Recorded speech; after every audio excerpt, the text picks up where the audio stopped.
it up for the one and only Fife Hall!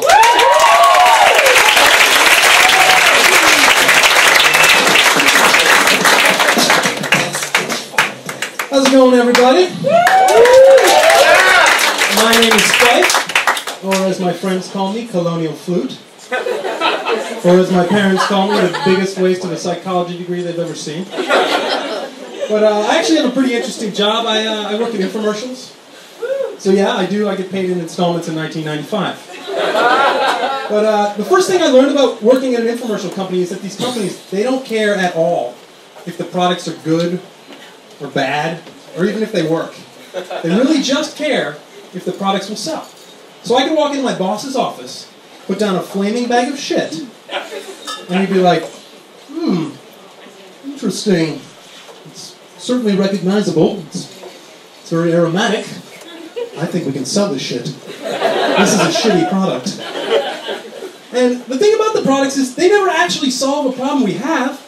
What we do at the company, we just invent a problem, and then we solve that one. We'll be like, are you tired of standing over your clothes when you iron? Are you tired of being in the same room with your clothes when you iron? Introducing Iron on a Pole.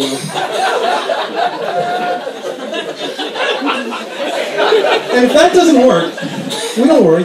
We just toss a third crappy product on there. We'll be like, tired of searching for those wrinkles in the dark?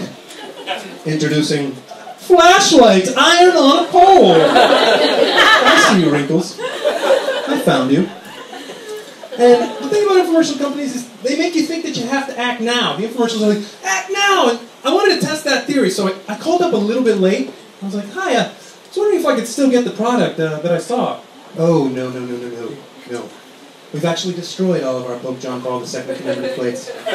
We've melted them down and transformed them into Pope John Paul III commemorative plates. But you have to act right now. And the thing is, they know when to strike, the infomercials. They know that late at night is when you're susceptible, you're hypnotized. I mean, if you saw a Snuggie ad at 2 p.m., you'd be like, wait. Let me get this straight. You're trying to sell a blanket with sleeves? That's called a Snuggie. That's called a sweater. I have that. Next thing you know, you're just selling my bathrobe, and I gotta put it on backwards. No thanks. But these demonstrations and infomercials, they have to be over the top, because you can't just do a simple demonstration to show things. It has to be over the top. I mean, if it's a knife, it can't just cut through tomatoes. It's got to cut through bone. And if it's a vacuum, it can't just suck up dust bunnies. It's got to suck up real bunnies. Boom. Meow. Sorry. And my favorite one, though, is the one where the guy is jumping up and down on his bed, and there's a glass of wine right next to him. And they're like, look, the wine doesn't spill. If you're worried about spilling wine in your bed, you don't need a new mattress. You need to rekindle the relationship that you have with your father. And so I recently got engaged. Hey, thanks. And my fiance said when you get engaged, you register at stores. So when people are attending your wedding, they actually buy you these things. And instantly I thought, shopping spree. But when we got down to Bed Bath & Beyond, I was like, this isn't a shopping spree for two. This is a shopping spree for you. And if it was really a store for men, they wouldn't call it Bed Bath & Beyond. They'd call it garage, toilet, and that's about it. But I got engaged recently, and so now I have two things that I never thought I would have simultaneously. And that's a fiance and man boobs. Eyes up here. But when you have something that you're self-conscious about, you make up excuses so that people won't see it. You know, when I was a kid, I used to make up excuses not to take off my shirt. I'd be like, oh, Caleb, no. I can't come to your swimming pool party. I've got terrible poison ivy, and I don't want to spread it to all the people. You understand.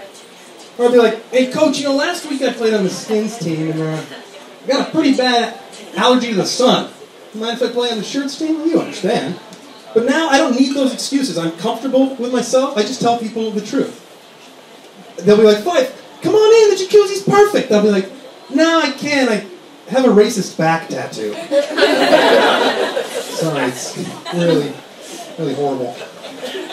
But I watch a lot of TV these days, and I've been watching these how-to shows, you know, these do-it-yourself shows that You can become an expert basically overnight. You know, Ask This Old House or Old Yankee Workshop, or my favorite one is Intervention. But I think I must be watching that show wrong, because I think it's supposed to be deterring you from using drugs. But every time I watch it, they seem to be giving step-by-step instructions on how to use drugs. And it's usually a drug I've never even heard of. They'll be like, meet Janie. Janie is a spice hopper. By simply combining the contents of nutmeg, motor oil, and toothpaste and inhaling them, she embarks on a drug escapade that is both legal and does not appear in a drug test. And I'm like, what? Do we have any nutmeg? They shouldn't call the show Intervention. They should call the show Introduction. But I do use one drug, and that's marijuana. Hope you're okay with that. But I do it the old-fashioned way. I get my drugs from a drug dealer. So when my friends come up and they've got a prescription drug card, I say two things to them. I say, one, you are not sick. You are lying to yourself. You do not need this. And two, this is the best weed I've ever smoked in my life. But the thing about medicinal marijuana is that the doctors, they prescribe it, but they don't give you a dosage.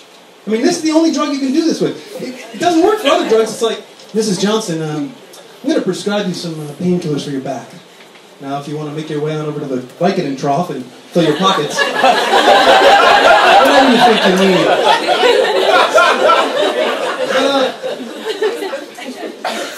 The thing is, when you buy it from a dispensary, though, it does come with a couple precautions. It'll say, warning, this drug may intensify the effects of alcohol.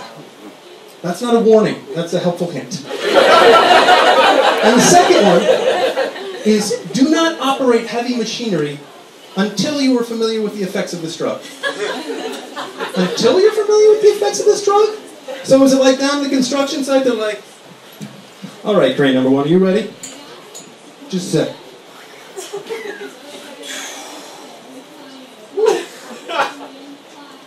Oh. Yeah. All right, where do you want this unicorn? But if they were really going to put helpful suggestions on there, they should tell the truth. They should be like, warning, do not take this drug unless you are near a Taco Bell. Or, side effects may include thinking you're good at playing the acoustic guitar. Excessive use may lead to loss of employment. Continued use may lead to man boobs. That's my time, guys. You've been great.